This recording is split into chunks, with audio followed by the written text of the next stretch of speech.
Petar Bogojeski nuk do të jetë më drejtori i Agjencisë Nacionale për Programe Arsimore Evropiane dhe Lëvizshmëri.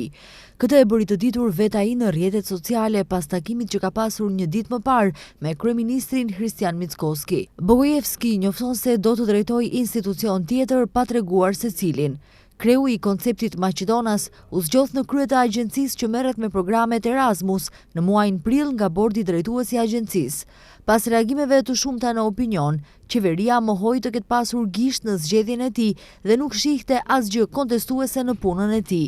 Ministrja e Arsimit Vesna Janevska madje tha se do ta monitorojë punën e tij tani e tutje.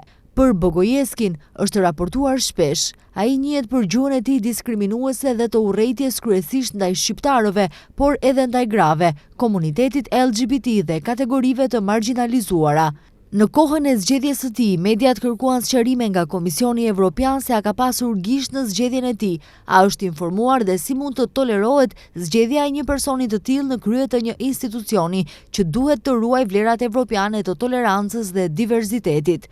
Në këtë kërkesë u citua sakt Bogojevski në disa prononcime që kishin ngjallur disa herë zemërim. Nga Komisioni Evropian thanë se janë të njoftuar me shqetësimet publike në lidhje me zgjedhjen e Petar Bogojevskit në krye të agjencisë dhe do të flasin për këtë me ministren e arsimit.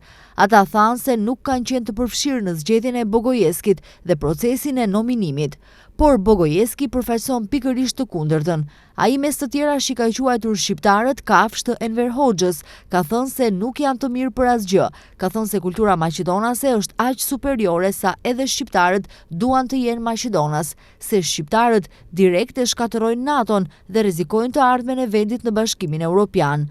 Kundër emërimit të Bogojevskit ishin edhe nga rrjeti për mbrojtje nga diskriminimi dhe forumi për ndryshime në arsim.